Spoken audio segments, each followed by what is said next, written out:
still don't see why we're doing this. Because we're supposed to be in school. We're supposed to be at home, David. We're supposed to be in color. What is it? The sky! I see it, Mommy. I have never in my life seen anything like it before! It's movie night at the Silver Age Cinema.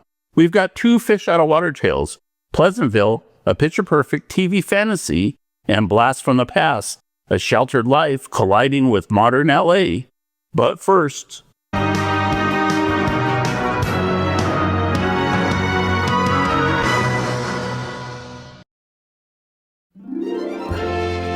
In a quiet, pitch-perfect 1950s TV town, every day runs on the same safe routine. Honey, I'm home. A teenage brother and sister suddenly find themselves dropped into that world, expected to play their roles and keep everything in line. Better get a move on or you'll be late for school.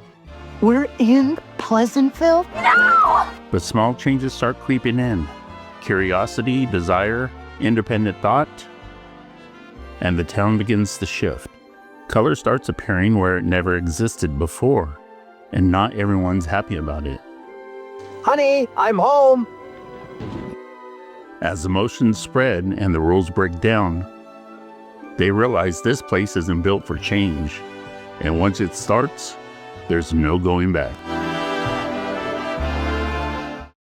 Gary Ross directs Pleasantville, a sitcom world that starts to crack. He'd go on to direct The Hunger Games, a breakthrough hit that launched the franchise. He also wrote Big, which explains the mix of high concept with real emotion. The OG Spider-Man Tobey Maguire stars as Bud Parker, a shy outsider who finally finds his voice. Legally Blonde's Reese Witherspoon plays Mary Sue Parker, a rebel teen who shakes up a perfect world. Jason Bourne's standout Joan Allen is Betty Parker, a devoted housewife discovering her own identity. And comedy favorite Jeff Daniels is Bill Johnson, a soda shop owner awakened by creativity. What the hell?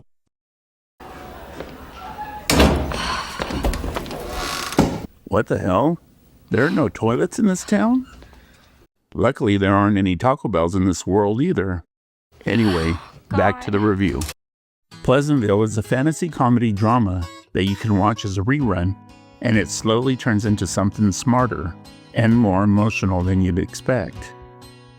Visually, it still holds up. Come back!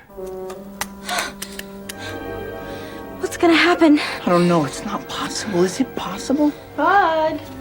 Mary Sue, your breakfast is getting cold.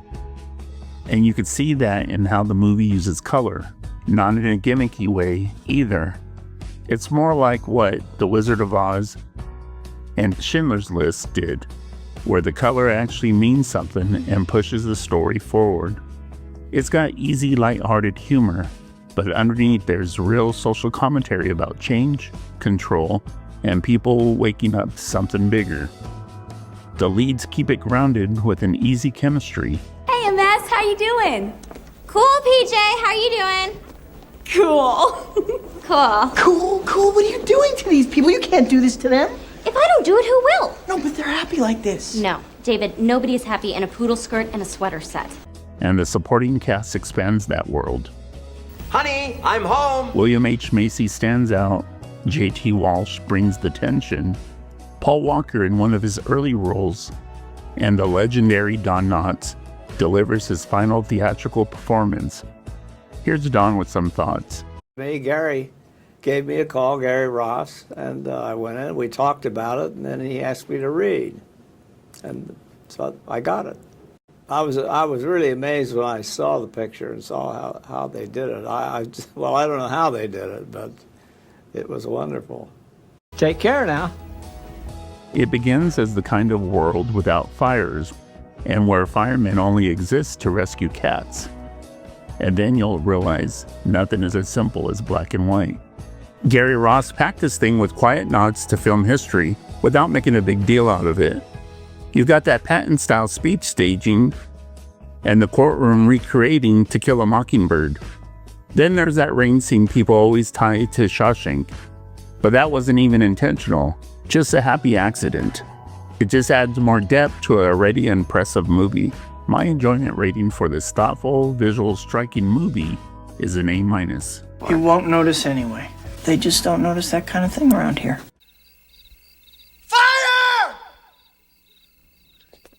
Fire! Cat?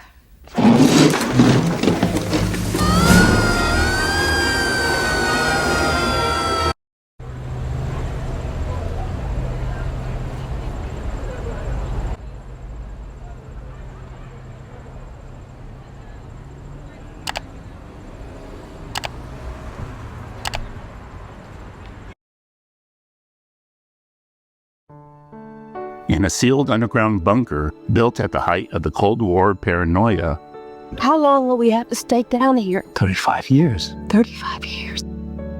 a sheltered young man has spent his entire life preparing for a world he's never seen. When he finally comes up, decades later, he steps into a modern Los Angeles that feels completely foreign. Oh, my lucky stars! A Negro! Say what? With old school manners and a very outdated view of how things work, he heads out on a simple mission that quickly gets complicated. As he tries to make sense of everything around him, his innocence starts to rub off on people, You're in love with a guy. What? and he begins to realize the life he was raised for might not be the one he actually wants. Hugh Wilson directs Blast from the Past, a fish-out-of-water comedy built on charm. He'd previously directed Police Academy, a major comedy hit. This one's softer, but the humor still lands. The Mummy's Brendan Fraser stars as Adam Weber, a sheltered man stepping into a modern world for the first time. Clueless standout Alicia Silverstone plays Eve Rosticob, a street-smart woman who helps him navigate it. Screen legend Christopher Walken is Kelvin Weber, a paranoid father preparing for the worst. And Carrie herself, Sissy Spacek, is Helen Weber, a warm and devoted mother stabilizing an unusual life. What the hell? Oh, boy, a jacket. Kidding. When living in a bomb shelter, where the hell do you get new clothes? I guess I'll never know. Anyway, back to my review. Blast from the Past is a rom-com with a light sci-fi twist that just puts you in a good mood. I was wondering if maybe I could meet a girl. I've been thinking about that a little. Just these last 15 years or so. Oh, Adam. It would be wonderful if you could meet a girl. One who's not a mutant. It's similar to the show Fallout, dropping someone completely out of time and watching him try to make sense of his new world. Brendan Fraser and Alicia Silverstone are at their peak 90s sweetheart status. I could die right now. Over this? They're a couple that's easy to root for. You better slow down. I can't help it. Perry Como always does this to me. I just get so cranked. The fish out of water comedy lands because it's played straight. It's a smart setup, but it keeps things light and moving. A lot of it comes from his old world manners and innocence clashing with the 90s world, and it really captures that LA vibe. And that dance scene is a legit standout.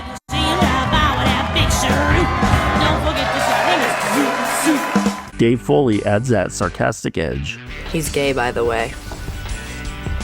Well, good for you. Well, we try. You'll believe that a guy in his 30s, stuck in the 60s, can find love in the 90s. My enjoyment rating for this time capsule rom-com movie is a B. Oh, my lucky stars!